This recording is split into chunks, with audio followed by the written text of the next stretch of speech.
The Serving Up Discipleship podcast is to help our audience understand the sacred work of service missionaries and why service missions are spiritually transformative and fulfilling. It is under the direction of senior social media service advisors. Hello, welcome back to the Serving Up Disciple pod. Oh my gosh. Welcome back to the podcast, everybody. My name is Sister Wade. I'll be your host today, and today we have my co-host Elder Price, and today our special guest is Elder Hall. Welcome, Elder Hall. Thank you so much for coming on here. Thank you for inviting me. I very appreciate to be here today. Awesome. We are really glad that you were able to hop on. So just introduce us to you. Who are you? What do you like? What do you do? Well, let's see. Well, my name is Elder Hall, and I've been serving for about 22 years, and I just started as a service missionary, so I haven't done any prospecting at all. I just stayed home kind of guy. But what I like to do, other than going out helping people, I also enjoy gaming too. So I'm kind of a big gamer. Awesome. You've been out for 22 years? So far. Okay. Okay, awesome. I love that. You have been out for 22 years because you've been serving all your life, right? Right. It didn't just start on your service mission. So I love that. It's good. It's a good way to put that. I've been serving all my life. That's a good attitude. I like that. Well, wonderful. We're super excited that you're on here today and to be able to share your experience as a service missionary, probably over just the last year or so that you've been out. But we just want to ask you what your service mission schedule is like, kind of your day-to-day thing. Give us a weekly rundown of your assignments. All right. So every Monday, I would go over to my district meeting in which we can discuss about certain topics or get into maybe if there's occasion where there's a new missionary or we just get along, just talking to each other just to kind of chat in a bit. And also we would discuss on certain topics, like for example, the Preach My Gospel, we would go over with certain stuff like that. And afterwards, I head over to the soup kitchen, in which we serve the homeless shelter and certain lunches. Whatever we do, we cook it up, we serve it to them, and it's honestly really great to see them. Let's see. Afterwards, in about afternoon-ish, I would go over to the institute building in which we have our service project, and we make quilts, blankets, pillows, mattresses, which is actually made out of plastic bags. Let's just say that, which kind of neat. And we send those over all over the world who are in need of help. Tuesday mornings, I'm over at the Red Cliff Temple, in which I do baptisms. So they'll either let me to do baptizing or handing out towels or do confirmations or anything that they wanted me to do by then. And by the afternoon, I will go over to the Rock Building, which is called Remote Operations Center, in which we do these indexings and find these names and be able to type them down, their information. And on Wednesday, I would go over to the Family Search Center, in which I personally love, not gonna lie. I love finding new names, new information about my family, and I work on my own family history, in which I add in my family names over to my ancestry account, so that both of the accounts will have share the same information with each other. And I also help out with any Patreons if there is ever needed. And by the afternoon, I once again go over to the service project, and I would do all these quiltings and what I've been doing every Tuesday afternoon. And every second second Wednesday each month, I head over to the institute class, which is called Adaptive Needs, in which the teacher teaches about the Come Follow Me study, and which is to like every like adaptive kids and are struggling with their lives, and we come over there and help them out, like be there to be like their study buddy, let's just say. um every Thursday morning I go over to the temple again, the Red Cliff Temple, and I do different ordinances. So like with the veil, let's see, name issues, laundry, initiatories and such like that, whatever they want me to do. And in the afternoon, I go over to the rock again and I start my indexing. Um, and Friday morning, I go over to the DI and I work at the yard area. So I help out people who are in need to get their stuff out of their trunks, and they'll mark down what price they are, and I just set them where they're supposed to go. It's quite fun, I'll admit. And Friday afternoon, I go over to the Fam Search Center again and do my work. Wow, seems like you have a really busy schedule. Yeah, let's just say that. That's awesome. That's really awesome that there's so many like service opportunities for you to go out and serve. That's really awesome. Right. I really enjoy it a lot. That's awesome. So, what has been your favorite part of your service mission? Other than being out there and trying to help out as much as I can, I also really like to interact with other missionaries or any other patrons, just to kind of like get to know them. And honestly, they definitely share my interests with me. So that's what I love the most. Making friends, it's the best thing ever. Yeah. I That's love awesome. that. Yeah, that's really important. I think that's a huge aspect of the mission too, is to help everyone grow socially, and it's a great way to do that, right? We work a lot with other missionaries all the time. And so it's great to build those friendships. So I love that. Our next question kind of ties into that a little bit, but we want to know what made you want to serve a mission? Well, it's been my thing ever since I was pretty young. My both of my older brothers went to mission over up in Brazil, which is actually pretty cool, I'll admit. And to me, it felt a little bit difficult to like going outside the country and just try to like take care of myself. I mean, of course I could, but it'd be nice to have like a little extra hands with me. But ever since I've heard the news about service mission, I knew that my prayers have been answered, and I'm really glad I was able to do this stuff. That's awesome. I think it can be kind of scary to go out in a different place where you don't know and be able to serve the Lord that way. So, and I think a lot of people feel that way. It's kind of scary and daunting, but it's nice to know that we have this option to stay at home and serve where we're familiar with the people and with the culture and stuff like that. So I'm sure a lot of people can relate listening to this. Um, what is one of the most important things that you've learned on your service mission? I've learned one thing is that no matter how small difference or how big they are, your aspect will be able to change others. I love that. That's this is a great that's a great answer. I think about that a lot, actually, right? Especially on the service mission. As of right now, it tends to be a lot of behind the scenes work that service missionaries do. All right, we don't get the spotlight in a sense.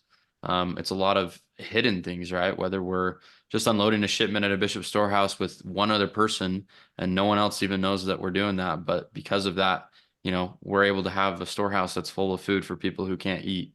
who don't have food, right? And so a lot of that behind the scenes is the most crucial and some of the most important things you can do. We talk about that a lot, that you can have a big ship and you can try to move this giant ship by yourself, and it's not going to move. All you need to do really is get inside the ship and turn the key, and you got a small little helm, a little steering wheel, and that moves this big boat, right? So sometimes it's those small actions, those small and simple means that bring forth the great, and the big things, right? And so I love that, the small and simple things. Um, our next question that we've got for you is, what did you do before your mission that helps you on your mission now? What I did before is that I remember I took this preach my gospel class in which I've been kind of learning like how I would to of course like be able to act like a service missionary and to try to be out there. But I've also worked at Little Caesars and tried to like get money so I could be able to like get that going, Try to prepare myself. That's good. I think we all, need a little bit more preparation before we serve our missions gospel wise. You can never learn too much. So going to that Preach My Gospel class, even though we don't like use Preach My Gospel so much as a service missionary, it's still applicable to our lives. And yes, going out, getting a job, very helpful, because what we are doing is kind of like going to work, just we're not getting paid.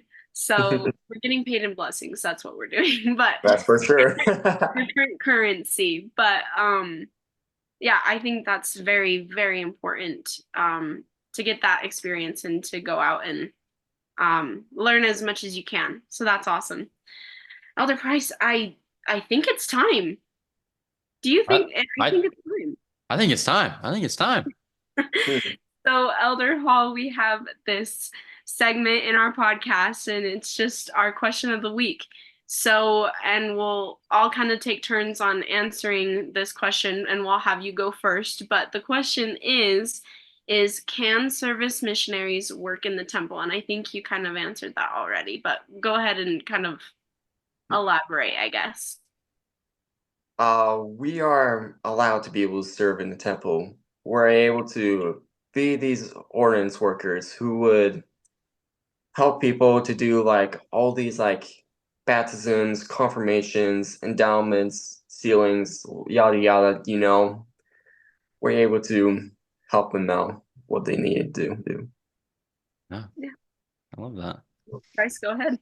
All right. The quick answer is yes, of course. Which it wasn't always that way.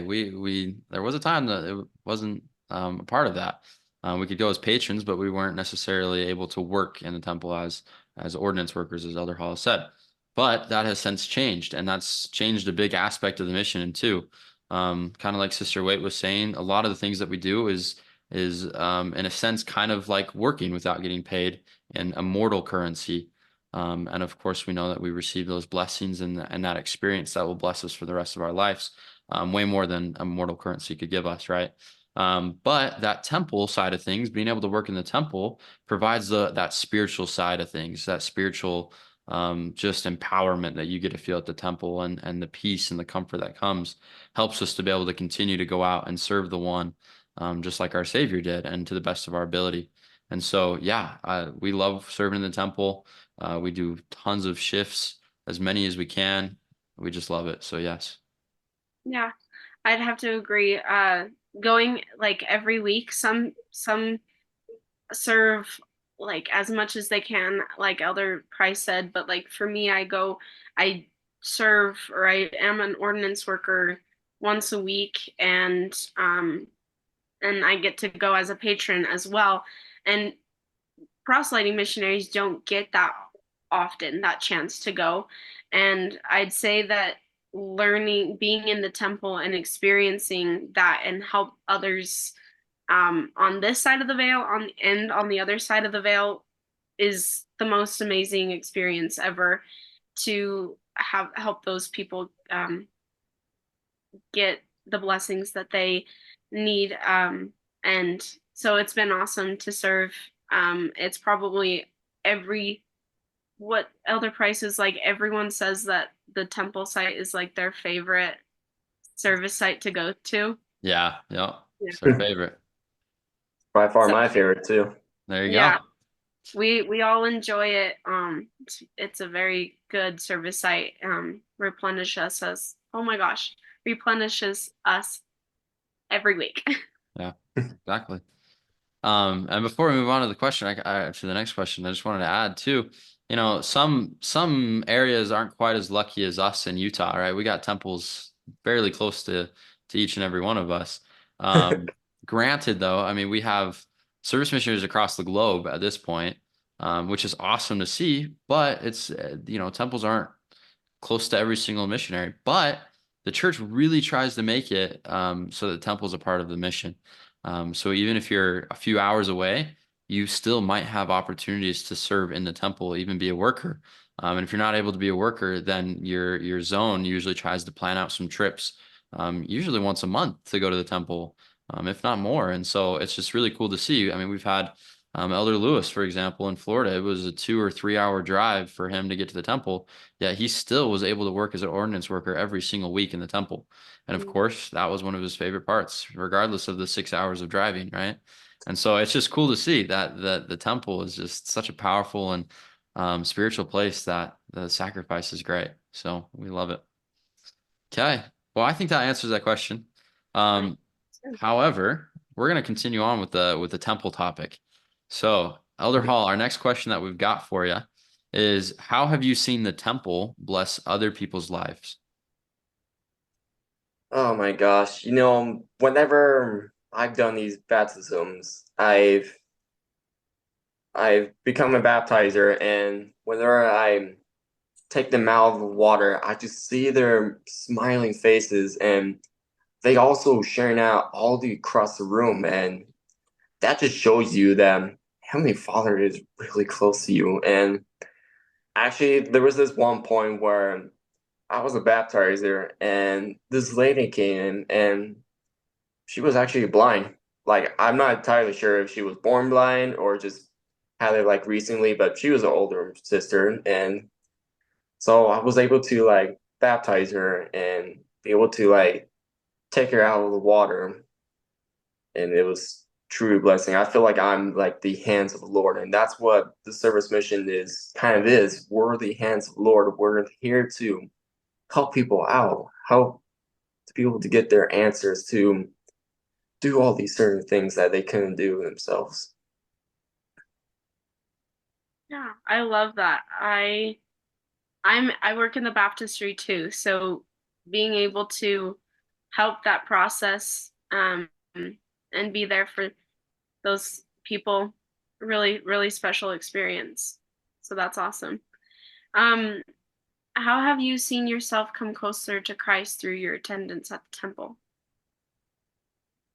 I see myself knowing that I am one of his disciples, that we are there with others and we're able to do as much as we can no matter what. Yeah, I love that.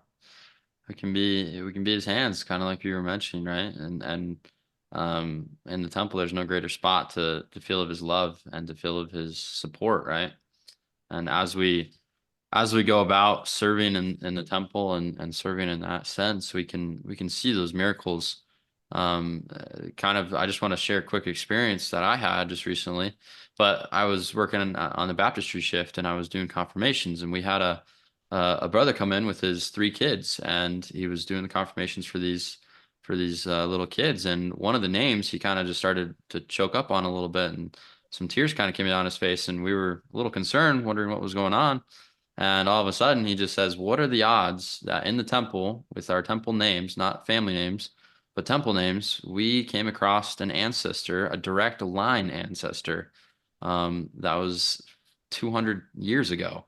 What are the chances that at that point in time where he was doing those confirmations that a family ancestor would pop up? And so, of course, to kind of go back to that other question too, with other people's lives, that was a really spiritual, empowering experience for that person. However, he was also able to share that with everyone else in the room. We all got to witness that miracle that the Lord provided at that day. And that happens all the time. This was not just a one-time event. This happens all the time in the temple. Temples are incredible. So, I don't know. Words can't really describe the temple. So it's wonderful. Right.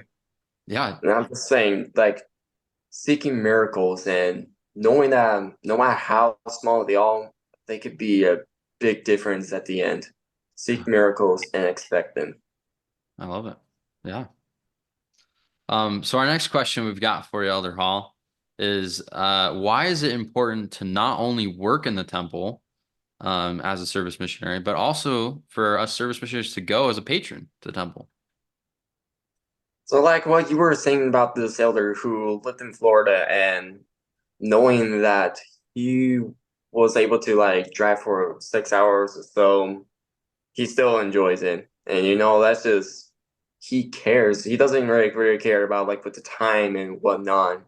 He just knows that he's gonna be at the temple. He's gonna be at the house of the Lord, and that's what makes the big difference. Knowing not just only for as ordinance worker, but also as patron too, whenever the time comes. Just know that you are at the house of the Lord. Yeah, I agree. I definitely think that it is also a way for us to kind of go to the house of the Lord, like you said, and serve the other people on this other side of the veil as well, Um, and so yeah, that I love that answer. Um, what what is some advice that you would give someone becoming a service missionary, starting out or transitioning to from a proselyting missionary to a service missionary? I think one big advice, and I always keep it to myself, like every morning whenever I wake up, I see this little quote from Gordon B. Hinckley. He once said, "Those who move forward with happy spirit will find that things will always work out." And just know that no matter how bad your day goes, no matter how good it goes, just know that it will always work out because Heavenly Father is with you and He will always be with you until the end. Wow, that's really well said. Thank you for sharing that. I'm gonna have to go look up that quote now because that's beautiful. That's a beautiful quote. Yeah, I'm not Um, entirely sure like when he said it or whatnot, but I always want to know about that too. yeah, I love that. I absolutely love that. I've talked about that a lot this week and a lot of my different assignments with progression and moving forward and experiences. And sometimes we find experiences that are just really, really tough and really, really hard, and we're wondering, why do I have these experiences? Why do I have to go through these? But the Lord has his ways. He knows exactly what we need to do. He knows what's going to benefit us in the future. Some experience that we're having right now that we're really having a hard time with, maybe will be the means of blessing someone else that is having a hard time with that same thing. And we're able to go and help out and be able to provide some hope to them, and continue to be the hands of the Lord, right? So Right. I love that. Thank you for sharing that. Our last question that we've got for you today is we would just love to hear your testimony of service missionaries and service missions. Well, just I want to bear with my testimony that no matter where you serve or what you do, just know that Jesus is really proud of you. He cares for you, and He will be there with us until the time comes. And just know that with all these like temple ordinances and with all these blessings that you've done with others, your family will be proud of you from the other side of the veil. Not also from this side, but then also the other side. Awesome. Thank you so much for sharing that. wonderful testimony. And thank you so much for coming on here and answering all of our questions. That's it for this week's podcast. Thank you guys so much for joining us. Until then, let's serve up some discipleship. Thank you for taking the time to see or hear this podcast. Your hosts were Sister Waite and Elder Price. Your editor is me, Elder Gibby. If you want to see clips from the show or other service mission related content, please look for the Hands of the Lord Facebook page. If you want to ask your questions about service missionaries, email us at servingupdiscipleship@gmail.com. Thanks again for thinking of us, and we'll see you next time.